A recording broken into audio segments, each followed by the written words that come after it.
All right, good morning, everyone. My mic was off, but hello. It is Friday, December 20th, about 9:15 a.m. Eastern Time, and the markets have been stabbed by Powell, and everyone's panicking.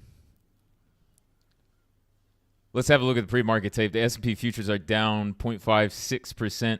NASDAQ's down 0.81%. Dow is down 0.35%. The Russell is down 0.41%. VIX futures are flat. Treasuries are up, pretty big way. Crude is down 0.78%. Nat gas is continuing its rally. It's up 2.1%. Bitcoin is continuing its not rally. It's down 1.5%. Asian markets both closed or all closed down. The Nikkei closed down about 0.4%. Shanghai index closed down about 0.45%, and the FTSE closed down 1.15%. That's the British markets for you non-lads. And the U.S. dollar is up 0.22% against other currencies.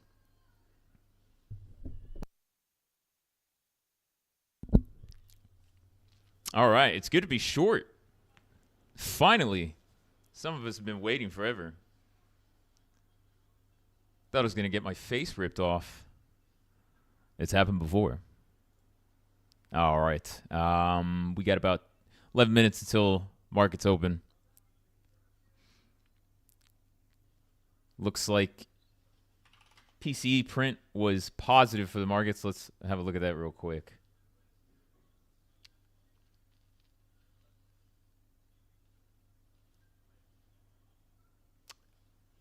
So slightly lower than expected.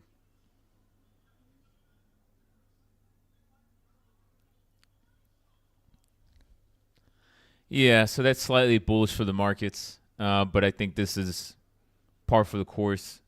It's more about what's going to happen going forward.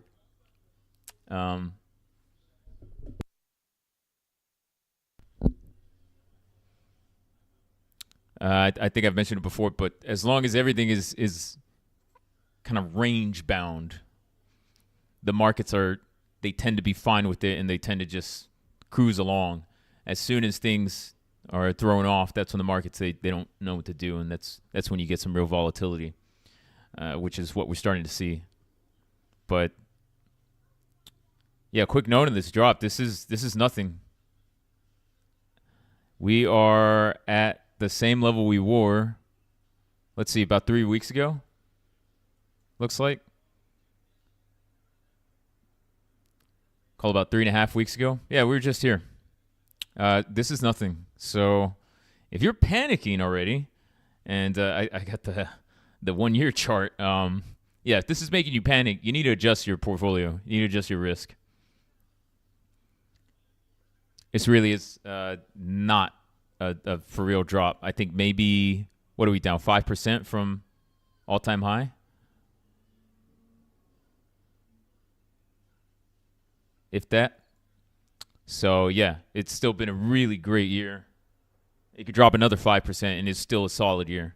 So, yeah, if this is making you panic, you need to adjust your positions. You need to think hard about what puts you want to be assigned on, what stock you want to be in.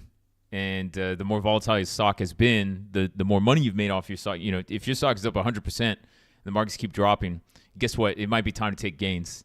You might be a bit more worried if the markets keep going down. So, not saying to throw everything you have into dividend stocks, but it's not a bad idea. If you haven't already, it's not a bad idea to take some gains, because the markets have been frothy. This has been a long time coming. But again, this is a small drop. This is a very small drop. We're not even back where we were pre-election. So just some food for thought. And if you're selling puts, I would suggest selling put spreads. Make sure, just go for covered risk, especially on the more volatile stocks. So now that we've addressed all your panic and you're ready to trade yet again, let's look at some news. Let's see what we got here.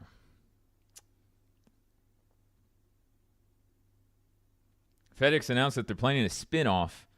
They are going to spin off their freight truckload segment, potentially valuing it at $30 to $35 billion to focus on core operations.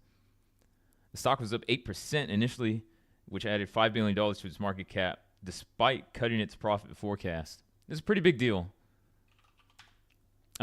particularly when much of Wall Street is kind of expecting more M&A deals rather than going private. I think it's, sorry, not going private, but spin-offs rather. I think it's smart. And Wall Street just, historically, they reward companies that do spin-offs. They tend to do very well going forward. So I think it makes sense.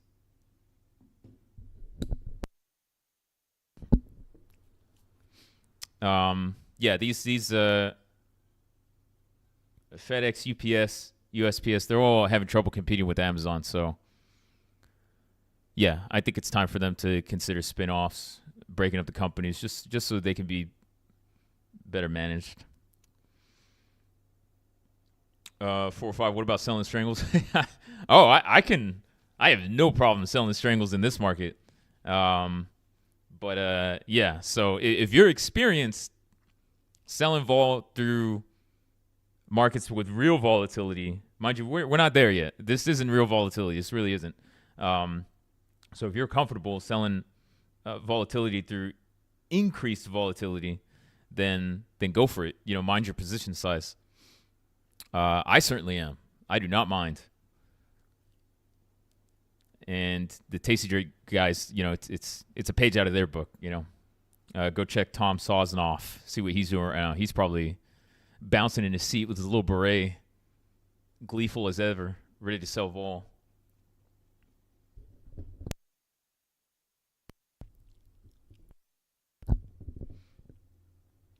And I would watch VIX, because the thing that I've noticed the past couple times VIX has spiked, this has got to be massive increase in skew, in put skew on the S&P, in the VIX, the sharp spikes. That's got to be retail driven, because it's not in the futures market. And you saw it last time. Let me bring it up. So VIX futures, back in August, we had that little brief correction, which was a gift, mind you. That was a very nice time to pick up some cheap stocks. VIX futures went to 37, which is pretty high for that type of drop. Back in my day, 37 meant we were going down like close to 20%, and that was 10% correction. So VIX futures went to 37. The VIX VIX went to close to 66. I saw that as a great opportunity to short the VIX, because that is a massive gap. That doesn't tend to happen. Not like that. You will often see a gap, but not that. Not even close to being that wide. And I would look back to, let's see, VIX. You had what is this? On the weekly chart, you had a high of 85 during the COVID crash. I won't go through all of them, but just one more example. And then on the VIX futures, you had a high of about 81. So, and that was a sharp crash. I haven't really looked into it. My guess would be this is just retail traders just straight panicking on small drops, which is great for the professionals. If you're experienced, you know how to sell this. You know how to sell the VIX. You know how to sell vol. Oh, yeah. If the VIX spikes, the VIX spikes, if you can make a cover trade there, the spreads are good, the liquidity is good, then go for it, because retail traders are panicking on small moves. I do not believe it's institutions that are trading those options so high.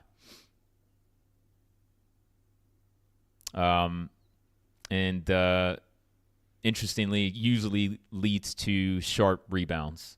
So that's something I'm keeping an eye on. Skew has been high for a minute now. Oh man, yeah. So I'm gonna watch the skew.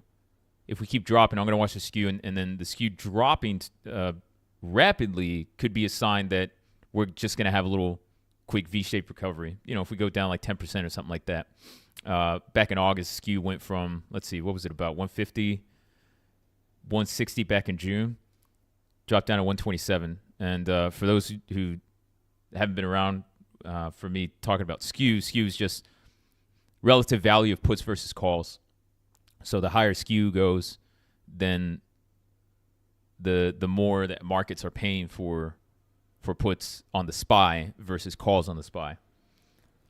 When skew drops, that essentially means they're cashing out of their puts. So why are they cashing out of the puts? They're cashing out because the SPY's dropped. They are unwinding their hedge. It's time to buy. It's time to buy stocks. So that's why you see a pretty fast recovery. So if institutions, the big boys, are selling those puts, it likely means that there's going to be a lot of buying in those stocks, and that's what drives a quick recovery, at least in the short term. So it doesn't mean stocks, that's it, crash done, correction done, whatever. But it does usually cause some buying in the short term, and you get a quick recovery. So that's what I'm going to be watching. Probably, for me, that's one of my most reliable indicators. One of, I don't know, maybe two or three. So yeah, we'll see what happens there. So SPY pulling back up. I think it was down, maybe about 0.9% earlier. Let's look at some more news. Novo Nordisk, they had a drug trial that disappointed. The shares fell about 17%. What are they at now? Yeah, they had a pretty sharp drop. That must have been about a 30% drop earlier. After their obesity drug CagriSema achieved 22.7% weight loss in trials, missing its 25% target and dampening expectations as a next-gen weight loss treatment. I don't necessarily want to go bullish on every stock right now, but that does seem oversold. And Novo Nordisk still has tailwinds for it as it relates to China and the rest of Europe. And they are a bit ahead of Eli Lilly. So maybe Eli Lilly has the superior product, but they're behind by a solid half a year in terms of trial, getting FDA approvals.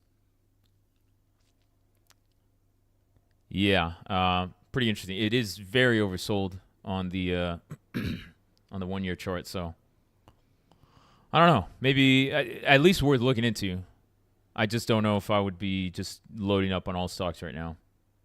And frankly, I think the markets are just ready to punish stocks now. I think it's been like that for a while, but yeah. So I don't know if this. I'd rather wait a few days just to see, just to be safe, I suppose. But yeah, let's look at the broader markets. S&P's down about 0.5%. Nasdaq's down about 0.75%. Dow's down 0.4%, about unchanged. Russell's down 0.75%. VIX future's still flat, and Treasury's still up. TLT has had a big move up, which is nice if you got in recently. I cashed out some calls yesterday, and I have some call spreads that are looking okay right now. Yeah, not bad. Up 10% on a 1% move on those call spreads. Pretty good.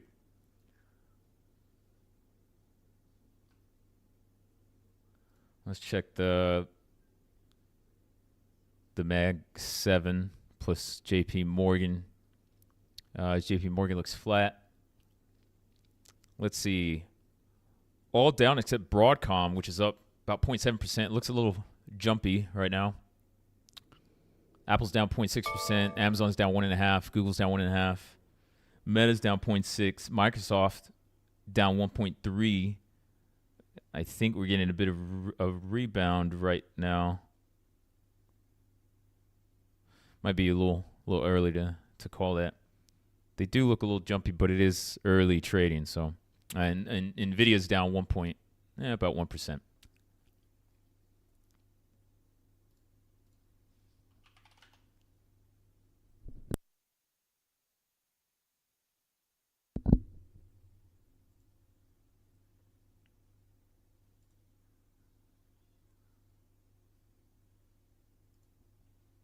What else we got?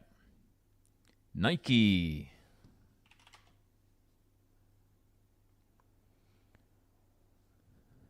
So Nike reported earnings yesterday. They flew initially, went from about $77 to $86 a share. Gave up that entire gain, and now they are down about 2.5%. Brought back an old executive, Elliott Hill. This guy's been with the company since, I think it was an intern, something like that. Kind of following that whole trend of stocks bringing back old executives, guys that were there. They helped, kind of like the Iger effect for Disney. Think that they're just going to magically fix the company. And, maybe it works, right? But yeah, CEO Elliott Hill outlined a turnaround strategy focusing on reducing promotions and restoring full price sales to improve margins. Fiscal second quarter revenue dropped 8%, but earnings per share beat estimates.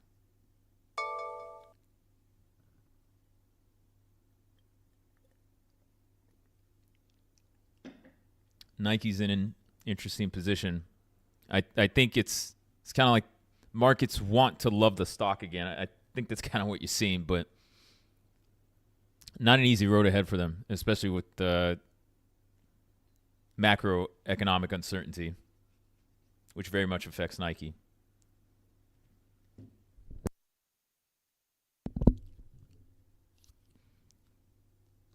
If it wasn't for macroeconomic uncertainty, I think Nike, they'll get their groove back. They're a big company. They're not gonna, this isn't like another Kodak or anything. It's clothing and fashion. You adjust, right? You adjust to the trends. So the executives know that. They're just taking a bit to figure that out, which is natural for older companies, bigger companies. You see it all the time, even with the Mag 7.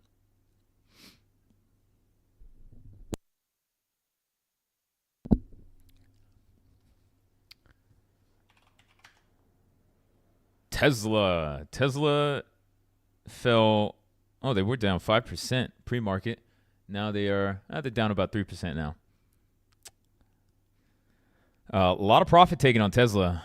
It's let's see, it hit a high of about 488. Now trading at 422. That was just 2 days ago. And this is following a 65% rally post-election. They had weaker European sales. They were down 41% in November, and a recall of 700,000 vehicles in the U.S. also weighing on the stock. Still up a lot over the past year. But yeah, Tesla has some problems that haven't really been front page news. It's all been Elon and Trump are best friends. And that means the stock price should only go up. But yeah, there have been a lot of issues with Tesla cars and global sales. So it'll be interesting to see where the price settles. What's the balance between sales are going down? They're now losing to their Chinese competitors, and what's the balance between that and Elon being second in command, basically.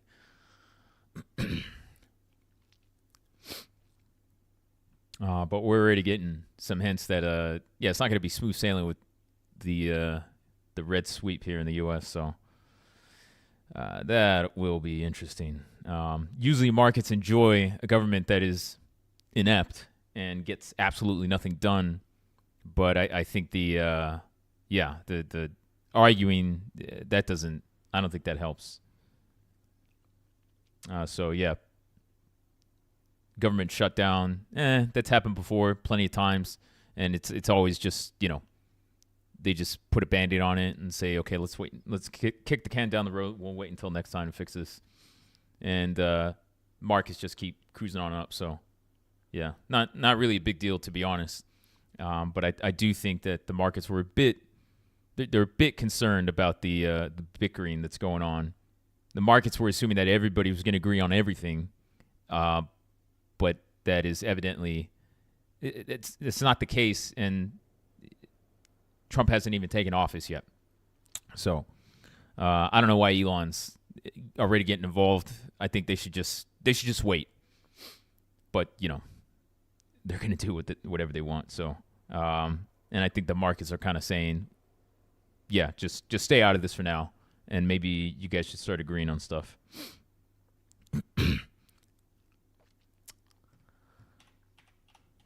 Bitcoin. Let's see. Bitcoin hit a low of 92,355. At least the Bitcoin futures did.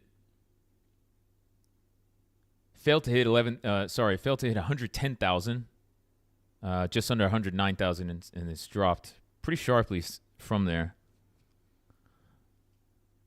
This is, of course, affecting MicroStrategy as well. MicroStrategy, which was buying the peak, which is just lovely. Even Sazonov is calling MicroStrategy a Ponzi scheme. So, yeah, it does meet the definition of a pyramid scheme for sure. Ponzi scheme implies fraud, like the money isn't actually there. Well, that you'd be making the claim that Bitcoin is a complete fraud. So, yeah. I'm going with pyramid scheme because people have feelings when you talk about Bitcoin.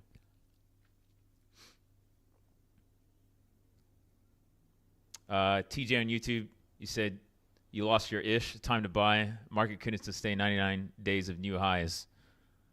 Yeah, I mean, it's done it before, right? But yeah, go figure. Some people have been saying this is bound to happen for a while, and most of those people, myself included, think it's not over yet. So we'll see.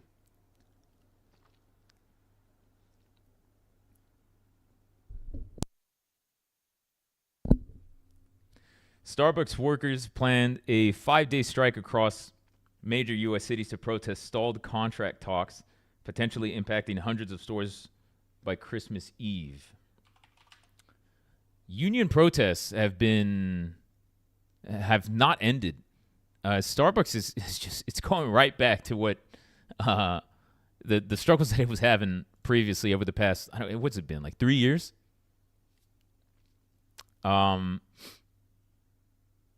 And now their CEO works remote. Is that right? Starbucks needs to start listening to their employees. I know to a great extent, investors don't care how employees are treated because investors want fatter margins. But at some point, it comes back to bite you in the ass. And Starbucks is like, it's just a repeat offender. So is Amazon, to be fair, but Amazon doesn't have 100%. 100% of their business is not based on customer interaction or employee management, rather. So Starbucks needs to get it together. I don't think, I don't, whatever they're doing right now, it's not working. And the CEO, something's got to give with the CEO.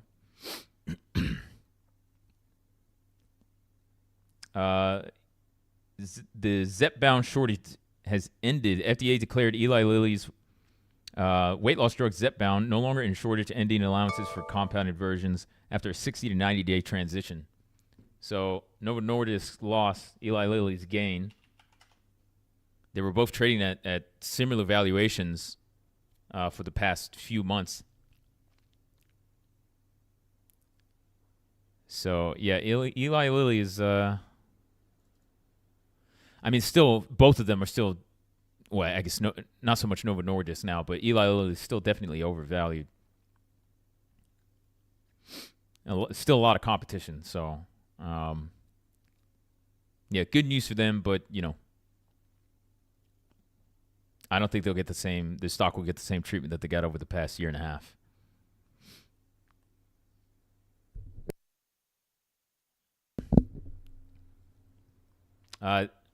This is not the premium room, Mr. Unknown. Otherwise, you would not be here. CVS. U.S. Department of Justice has filed a lawsuit against CVS, accusing the pharmacy chain of filling illegal opioid prescriptions and billing federal health programs, allegedly contributing to the opioid epidemic. I don't know if that's like a that seems like a pretty sharp accusation. I don't know if CVS is knowingly filling illegal opioid prescriptions. I don't think it doesn't sound like a thing that's on them. But yeah, I'm sure they're gonna appeal. Or yeah, I don't think the blame is gonna be pinned on CVS there. That doesn't make a lot of sense. Like CVS was just handing out Vicodin, because that would improve their business. That doesn't make any sense.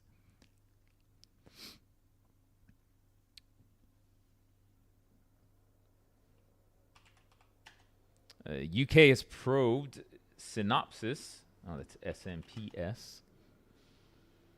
Synopsys has not been having a good year.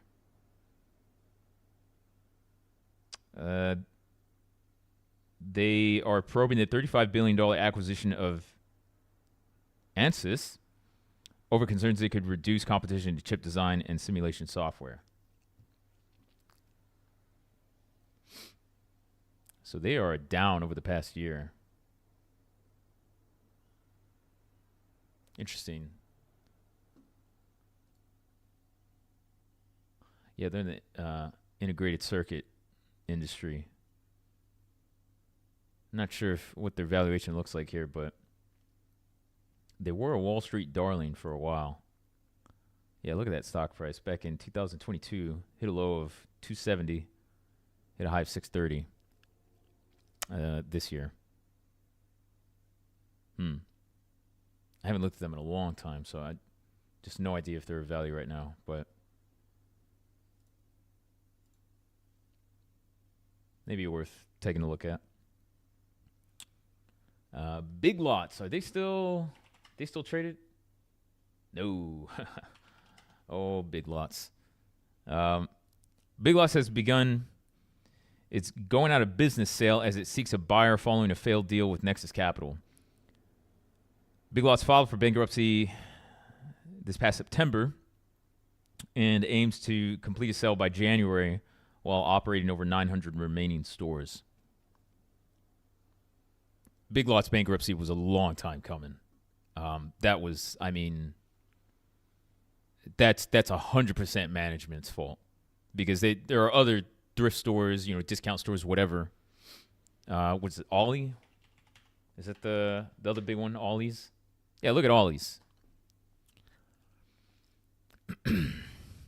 Ollie's just, it looks like Ollie's just took 100% of Big Lots market share based on the stock price chart.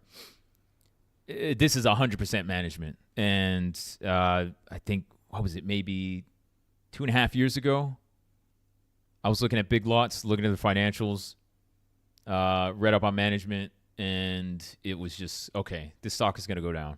And for me, though, I did short it, make good money off the short, but at some point, I was just like, I don't know how long it's going to take. And, stocks were pretty squeezy back in 2021 and even 2023. So the smaller these stocks got, the more likely they were for just having a random short squeeze. So I didn't want to be caught in one of those. So I took my gains. I think I made like 60-70%, something like that. Then it just got too small to short, for me at least. Yeah. RIP Big Lots.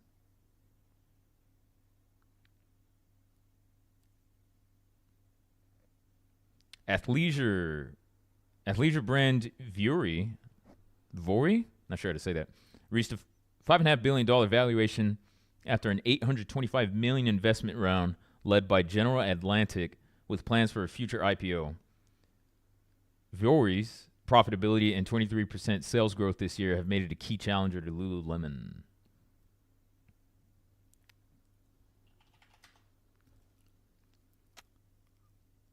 Lululemon had a really rough year, but hitting a low of 226 back in August. Now at 375. And the markets really like their last earnings report, so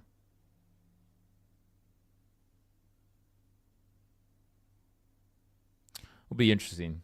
I know a company like Athleisure, they're trying to take advantage of the IPO market.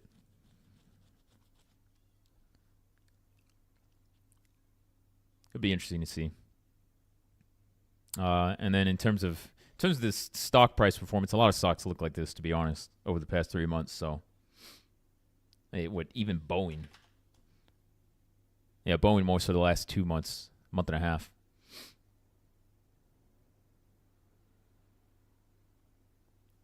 Yeah. All right, what's the S&P doing? It's up, then it's down. Yeah, was pulling up a good amount. Hit 584. Now back down 581.50 now. Russell's now flat, which is interesting. I'm sure you're gonna have plenty of people calling this a dead cat bounce for small caps, which it could very well be, unless we're just gonna have a little recovery, a little V-shaped recovery. I think Russell's barely down 10%. Yeah, from its all-time high. Yeah, that is not that big of a deal for the Russell.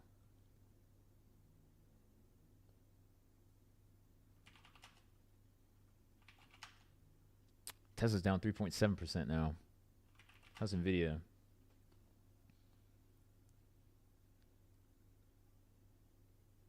I think Nvidia got approval from the European Commission for its acquisition of Run AI Labs.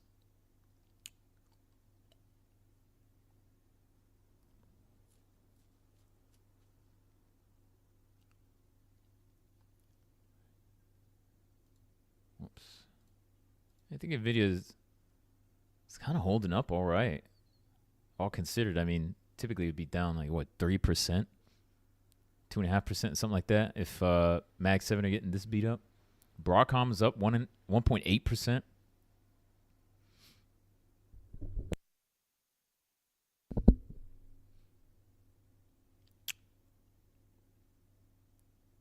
Interesting.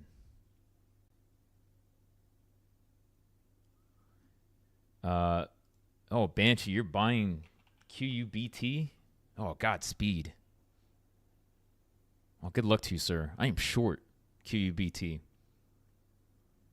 That company is, they're going nowhere. How's the quantum company that has nothing to do with quantum? That's just randomly squeezing. Yeah, I think it's small. I think it's dead cat bounce in small caps. There's no news. Up 20%.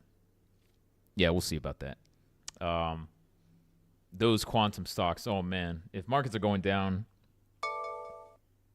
I wouldn't want to be long these. Well, I'm short, so. Yeah, I mean, you're looking for a quantum play, just go Google or IBM. Not that anything real is going to come out of quantum computing for a long time. They're just going to market it. But, well, marketing works pretty well these days, even if, your company's full of shit.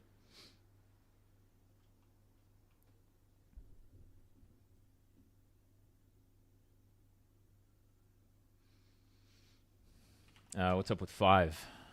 Oh, Five Below. Oh, is that another? Well, they're not a discount store, are they? I honestly don't know. Aldi's is trash as well. Walmart has better prices than Fresh Fruit. I think it depends where you are. Well, Aldi's, they're not even publicly traded, are they? I think it's Aladdin Trading, right? Below. Five Hello. Below, everything is $5 or less. Oh, okay. Well, that makes sense. I thought it was like a comment on the weather. Because every time I looked at that place, it looks like I think maybe I saw their logo. I was like, oh, it looks like a little degree symbol, you know? I was like, ah, okay, so they're for cold weather gear and clothing. I was wrong. Ah, yes. I guess it's a better name than like the dollar store.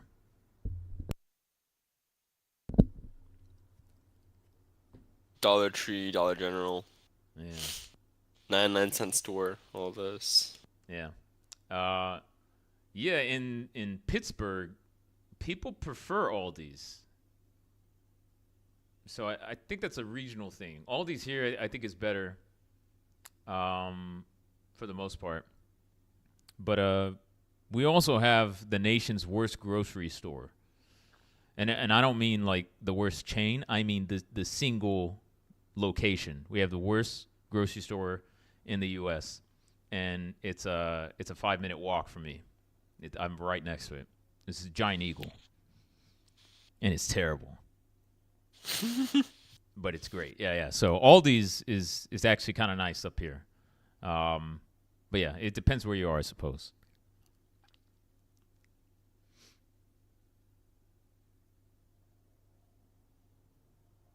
You said Sayers Creek. You think Giant Eagle's the best? Oh man, where's that link? Oh, you got to see this one.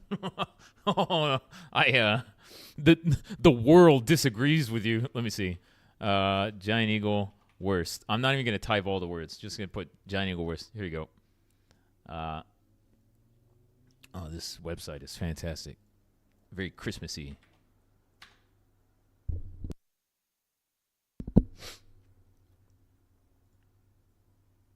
Yeah, not from where I'm sitting, man. I was always a fan of. I do like Kroger in Texas. That's one thing Texas got going for it. Kroger's pretty nice. Or as an old Indian friend used to call it when he first came to the U.S., K. Rogers. And I was okay with Food Lion when I was in the Carolinas. Food Lion was all right. It was a fun name. HEB. So HEB was my first legal job. I started working there when I was 16. I was a bagger, and then I became a cashier a couple months. And that was back when we didn't have these fancy cart pushing machines. And I almost broke my freaking back. I was a small guy back then. But yeah, I worked at HEB. I mean, the Buddy Bucks or whatever. Yeah, that thing was weird. It was a bag. Like, what are you doing? Are you putting kids in that bag? But yeah, HEB was all right. I think it's overhyped. I don't know why people are in love with it, but yeah, I don't know. Maybe it's the name, HE Butt. I don't know. Yeah, it's all right. It's I will say the quality is it's pretty good. But listen, my people down in the South, they work hard, man.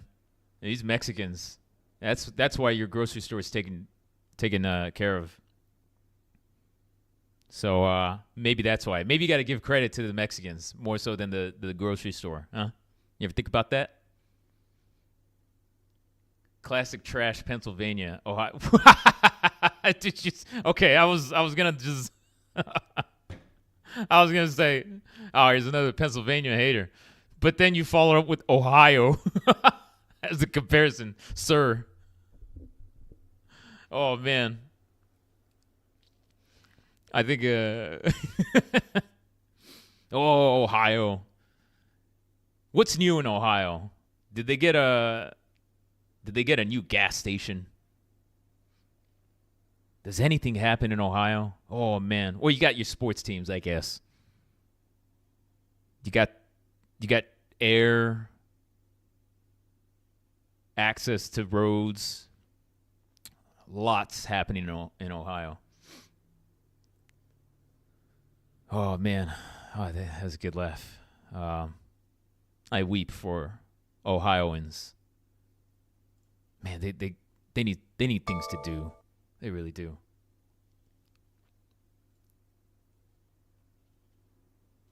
All right. What are we looking at here?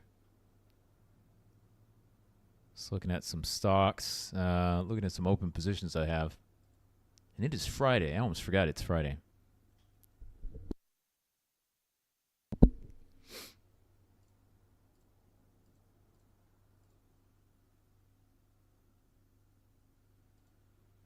Let's see.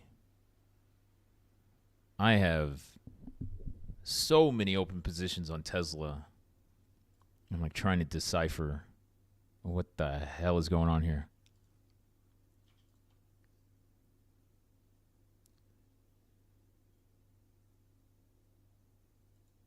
I don't even know. I just got random puts. Oh yeah, I know what those were. Okay. I got iron condors on Tesla. I have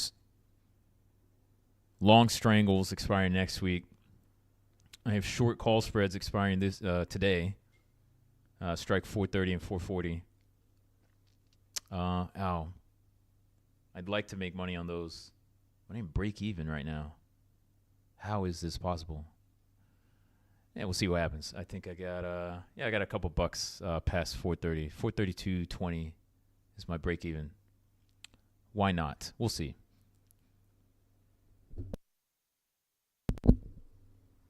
I got some out of the money puts expiring January. That's actually ratio of spreads. Back ratio. All right. Oh, Tesla. What a monster. How's Andy, let's check our bet. We got just until Christmas. So last trading day until Christmas for the Betan. I think you're winning by like a couple percent, but you were winning by like 20%, 30% or something like that.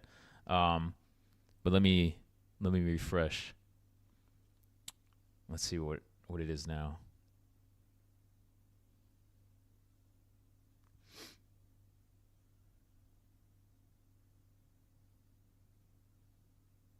Okay, yeah, you still got me by about 6%, which makes sense. What a stupid run on Tesla.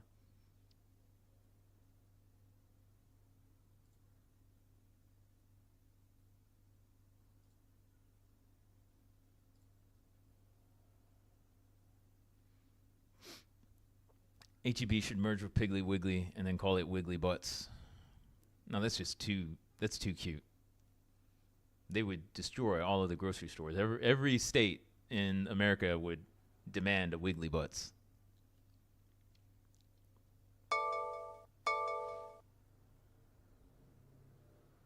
Literally nothing happens in Ohio. The harvest was great, though. I feel like anytime you ask an Ohioan, like, oh, what's new? Like, how you been? Like, I've been all right. Nothing new. The harvest was great, though. It's like at any point in time. Or the harvest wasn't great. Like, it's always only ever going to be about the harvest. Unless you live in one of the college towns.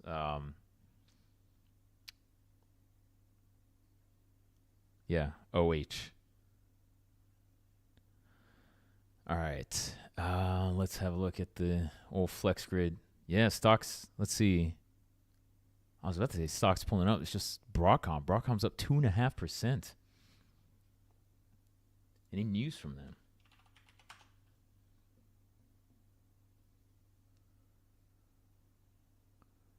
I guess Broadcom is really hopping on the secular train, which is sort of a first for Broadcom. And what I mean by that is these secular trends, particularly for semiconductors, a lot of, you might say analysts, anybody would say, okay, these companies are well positioned to take advantage of secular trends. Secular trend for semiconductors being AI, data center demand, evolving technology with any type of device, really. I mean, you have phones, you have PCs, electric vehicles. Put it all together, and that's a very strong secular trend for semiconductors. Especially what with evolving technology for AI. I think that was the final, I guess, piece, big piece that was needed to say, okay, semiconductors, they're not just cyclical anymore. And frankly, it took me a while to kind of see that we're not just going to have cyclicality all the time as semiconductors, or we'll have cyclicality, but it's not going to be to the degree that it used to be, at least not for a while. So what would define a company's ability to capitalize on those secular trends is it when an analyst or somebody just says it, you just look at revenue. And in the past, you have had some companies such as NVIDIA, Taiwan Semiconductor, ASML. It's obvious that they're able to take advantage of secular trends. The revenue just grows year over year, maybe 1 or 2 down years over the past 10 years. But that's a lot better than a vast majority of the semiconductor industry. And periodically, you have sharp increases in revenue. And you can line that up with a strengthening secular trend. So, for example, the most recent example being AI. It's really obvious to see for NVIDIA, not so much for AMD, because AMD is kind of catching up. They're a little bit behind. AMD did do well, but they kind of just rode the wave, really. And they were just, second most popular semiconductor stock in a way for a while. A company like Broadcom, if you look at their historical financials, you don't see any sharp increases. They had a very stable business, and the reason why they didn't have too many down years, I think maybe they had one down year over the past 10 years, was because they would acquire growth that doesn't make them automatically make them a big player in the secular trend or a company that's able to capitalize on a secular trend. And conversely, it could actually be them hiding their inability to capitalize on that. Doesn't mean they're a bad company. It just means you have to investigate a bit further to figure out, okay, is this company, are they increasing revenue because they've identified a strong secular trend and they've positioned themselves well? Or are they just acquiring growth? Are they just paying for their growth? That acquisition could be involved with that secular trend, but in this case, this recent case, is VMware, so not so much. So that's how Broadcom has looked historically. Their revenue looks stable. It always grows. Fantastic company. Been saying that for a couple of years now. And they should have been added to the Dow. I'm going to say that like Epstein didn't kill himself. But yeah, Broadcom should have been added to the Dow, not NVIDIA. So outstanding company. But up until, I suppose, this year, I would say with confidence, they weren't one of those companies that was really taking advantage of a secular trend. Now, it seems that they're finally doing it. So, at least going forward, which is great. And I think that's why Wall Street is just celebrating the hell out of the stock. It was already trading at a high valuation. And frankly, if they're going to trade at a valuation similar to NVIDIA, well, they need to have the growth that NVIDIA has.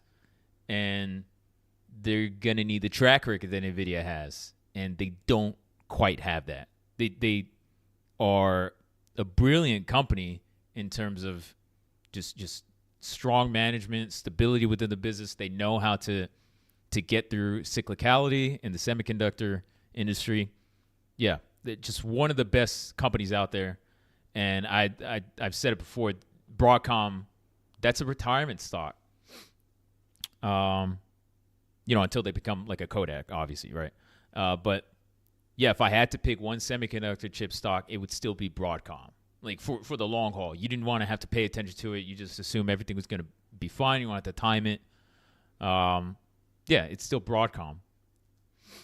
But they don't have the same track record as NVIDIA in terms of capitalizing secular trends. So I think they're still going to have to prove themselves. I think the fact that they have proven themselves as a very strong company heavily implies that they're going to be able to do it, that they're going to pull it off.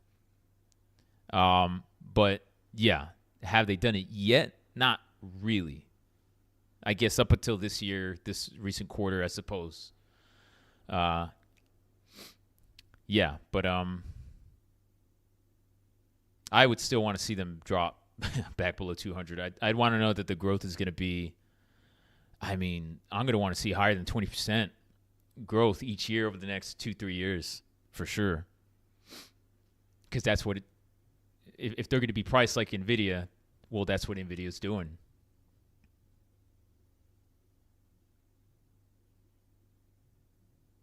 And if that's the case, then they could be, relatively speaking, they could be a better buy than NVIDIA. But it's still going to come down to valuation. I think after this pullback, NVIDIA's actually looking okay from a valuation perspective. I would say they're about fairly valued, believe it or not.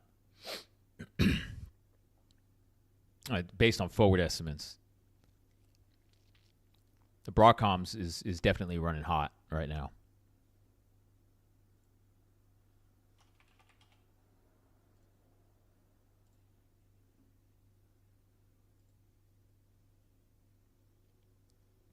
Yeah, they don't have that type of growth. Broadcom doesn't. They're not expecting that type of growth yet. Still high growth, high teens, then mid-teens after that. But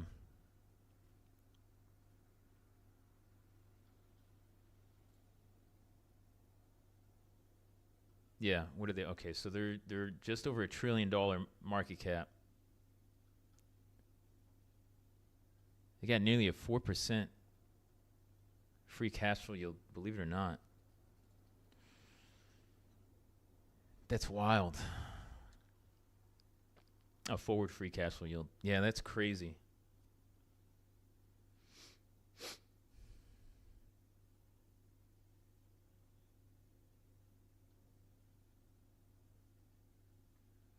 Worth watching to see if estimates get revised up. And they, I don't know. I couldn't say that they would pull in NVIDIA and grow into the valuation because, well, NVIDIA was trading at a low when they started revising their estimates up. Broadcom is trading at a high. Yeah. Love the company, but yeah, it's a tough pill to swallow to buy at these prices. Maybe the market's correct. Broadcom drops back down to, I don't know. Man, I'd like to see 150 on Broadcom. That'd be great. When was it there last? I mean, 150s, yeah, just not even a month ago. So, yeah, I don't think 150 is asking for too much. This is a hell of a drop from here, but it was there just a month ago. Not even a month ago. All right. Looks like S&P's trying to come back up.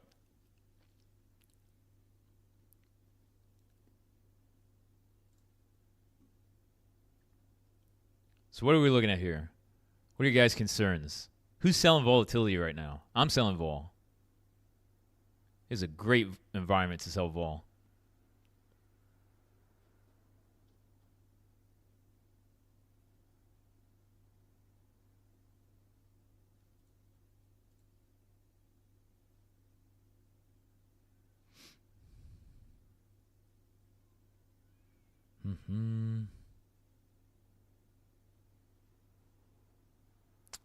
Yeah, I doubt these rallies in the quantum computing stocks. I think if you're buying here, you're buying a dead cat bounce. 100%.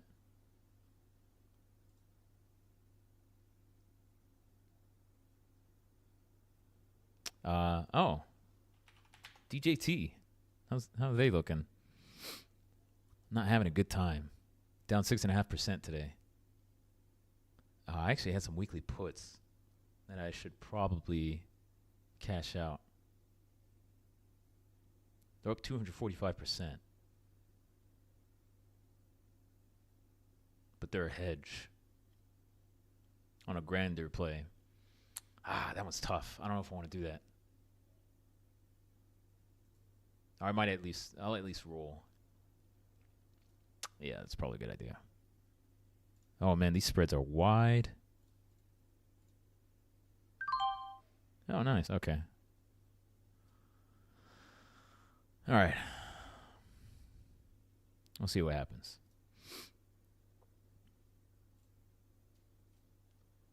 Bye-bye, big lots. Remember the Big Lots Moms? Oh yeah, Big Lots Moms Wall Street Bets. Yeah. That was a pre-rug pull. Good times, good times.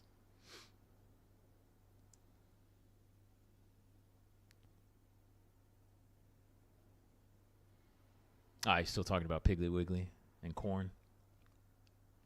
Not much else to talk about in the Midwest, huh?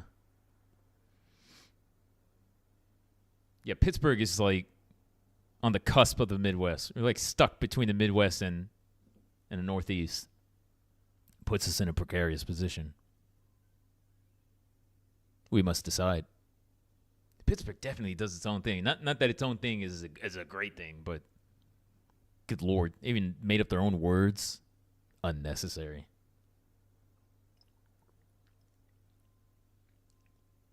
If they weren't What's own words? a word, like one word I remember off the top of my head is Nebby. Nebby. I'll spell it out for the crowd. Never heard of that word before. Nebby, and it means none of your business, or it means you're being nosy. So it's like, oh, don't be nebby. And that dumb word. I don't get it. There's some other words I can't remember. A friend of mine, she was walking me Gen Z through. words? No, these are like old school words. Yo, Yinzer. Don't get me started on Yinzer. Yinzer's the worst one. Yinzer is you guys or y'all. That it's Pittsburgh's version of that. Well, okay. I would say it doesn't make any sense, but it comes from the Irish. I forgot the actual breakdown. But yeah, I believe it comes from the Irish, and it's a terrible word though, and it's only used in Pittsburgh. Like if you look on a map, like if you had a heat map for the words that people use, you guys or y'all, use guys or yinzers, yins.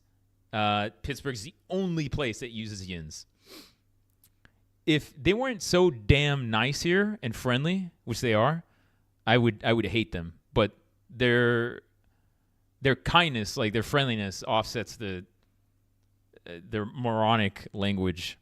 So they do have that going for them. John, I don't remember that one. I looked up words before. I know words. Let's see, John. Oh Jesus. John is a context-dependent substitute noun. Does that help? Pass me that John, that new John. This John is packed. It's believed to be derived from the word joint. Okay.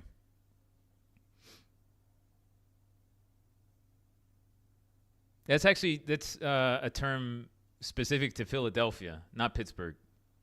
Yeah, so now you're being racist.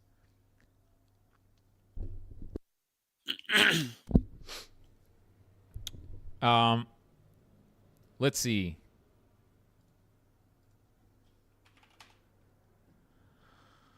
What am I trading on SPY? I did. Where are my calendars? I did buy some calendars. The December 31st, the quarterlies. Bought the 575s. Sorry, sold the 575s, and I bought the January 575 puts. And I like that trade. I feel good about that trade. And you got to feel good. I think I have some calls elsewhere. Yeah, SPY's now up for the day. Barely. Gold's up 1.2%. That's unsurprising. Yeah, gold's having a good run. All right. Yeah, this is looking like a very jittery market. Gold dropping a lot. Stocks moving down, trying to bounce. Gold's coming back up. Big moves. Treasury's doing the same thing. Yeah, this is markets trying to figure out what to do.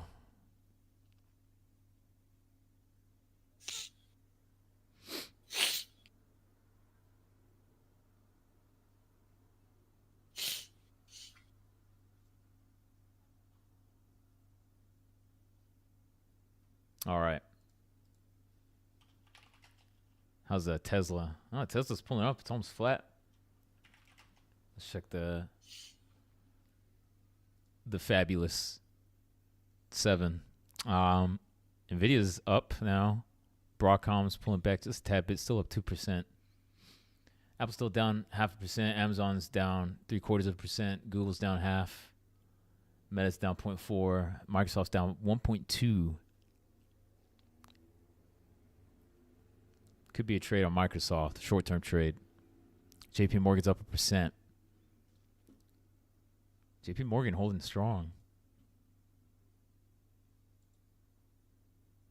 Goodest boy, Damon Diamond.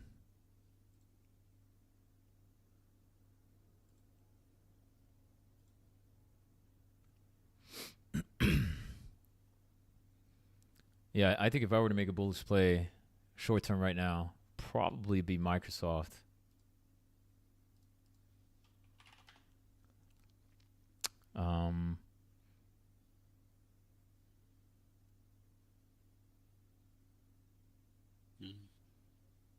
We are not oversold on the daily chart for the SPY. Getting close.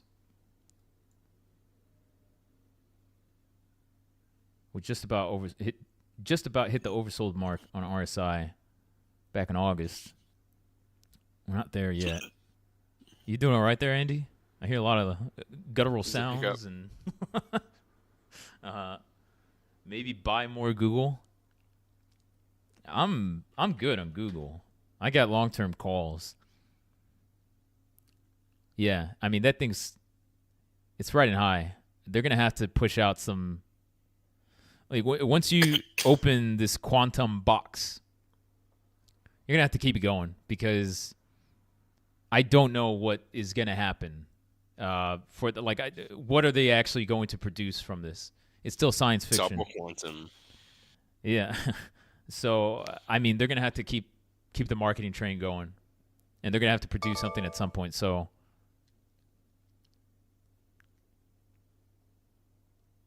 Yeah, I'm sitting on long-term calls, so I'm fine with those. IBM's runner-up for quantum computing.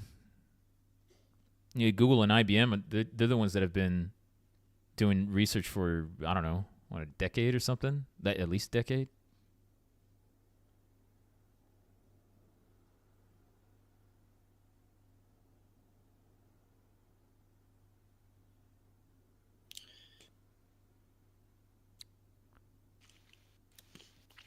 So,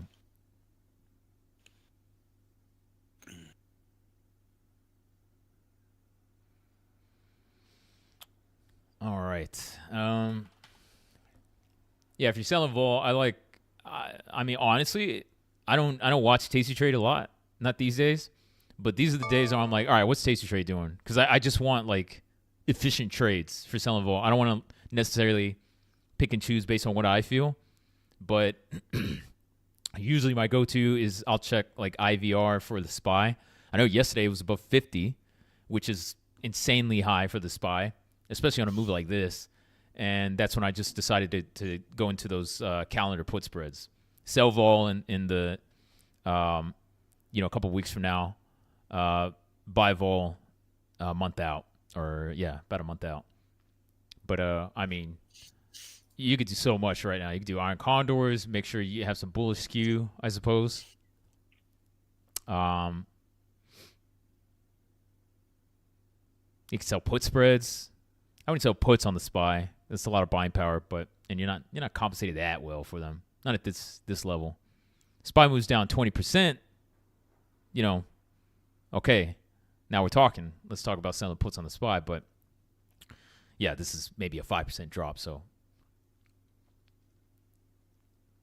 But I will just look at stocks that have high IVR.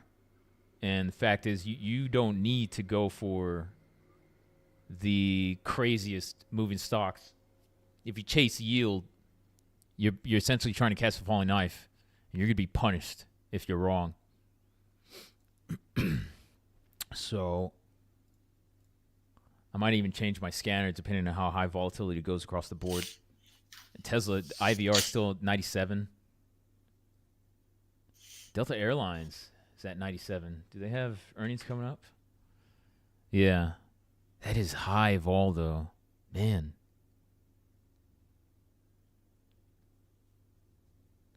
You may as well just wait until earnings if you're going to make a play. Medtronic. They don't have earnings, do they? Medtronic's IV. Okay, let's check this one. Yeah, spreads are terrible.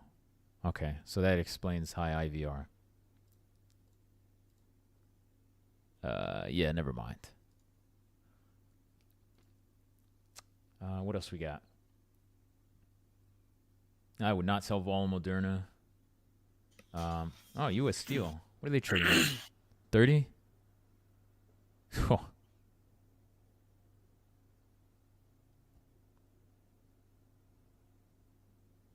think Steel's having a bit of a supply glut. UNH. That was not bad to sell Vol on. Oh, they do have earnings coming up next month.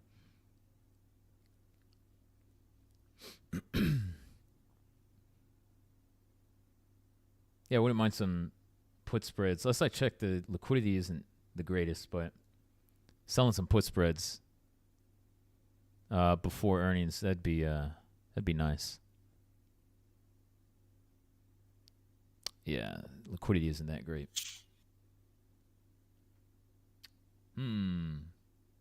Raytheon. I'm assuming they have earnings. Yeah. Later January. Yeah, Raytheon's got some high vol.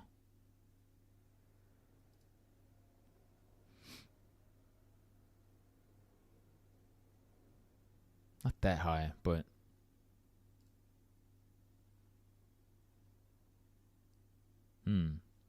could be just poor liquidity, if I had to guess. Honeywell, that one I've been looking at again.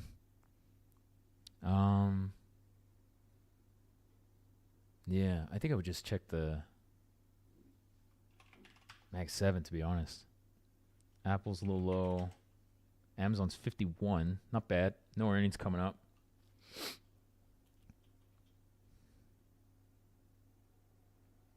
If I were to sell vol, I'd want to be skewed to the downside. I don't see Amazon just going on a tear from here.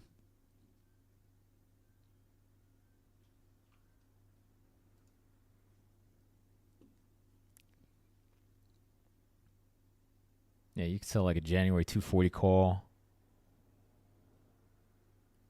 And 195 put. That's not bad. A 17 delta on the 240s, and then 195. That's 10 delta. You could go 200, but let's see. It was just at 200. Not 2.5 weeks ago. 3 weeks ago.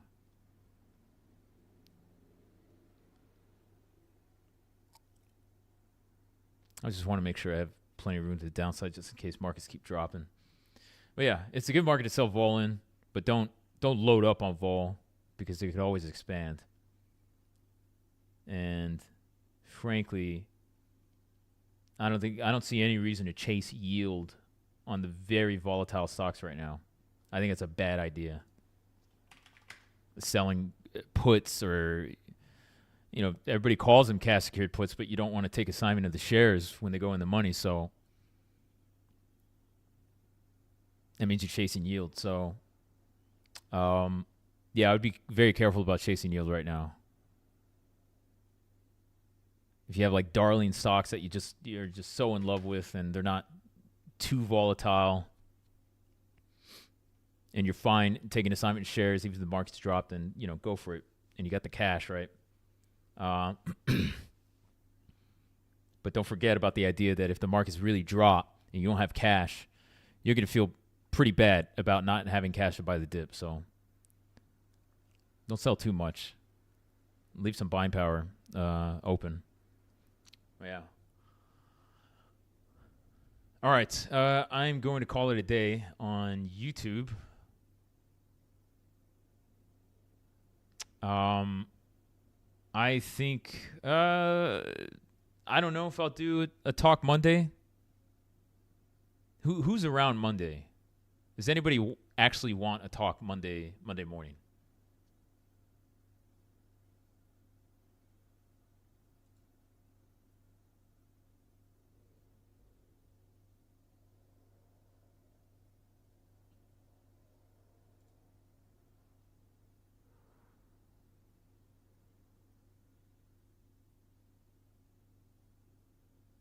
I saw some typing, and then that typing vanished. We'll see. I don't know. We'll see how it goes. Oh, yeah, okay, everybody's saying yes now. All right, maybe we'll still do a Talk Monday, but I think that'll be the last talk for the year. I guess quick update for my wealthy donors. I'm sending out the second part of the renewable energy series. Sending out a little later today. I still have a bit of editing to do on the spreadsheet that I'm going to send out with it. It's a good report. I've read a lot of reports. Everyone tells me, but yeah, it's got a lot of information. I think it's good information. I really like this play, and there's also some there's some discretion. You can kind of decide what you want to do for this, but yeah, I think this one's kind of packed with information. Pretty solid stuff. Even stuff that I discovered yesterday, which is maybe even more bullish on the play that I'm making. But yeah, I'll release that later today for the people who are subscribed. And that's just obviously premium members get it, but that's just for the LVT investor tier, which is $20 a month. So yeah, so there's that. You got semiconductors. What was that, last week? Yeah, last week. And part 3 of the renewable energy series that'll be released next month. And then I got a couple things coming out in addition to that. So yeah, all right. So I guess we'll probably do a Talk Monday. That'll be the last talk for the year.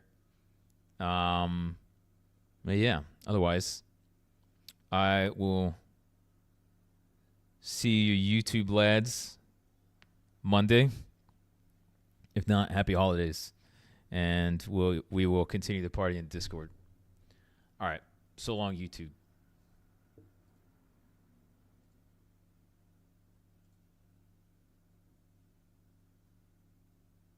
Okay.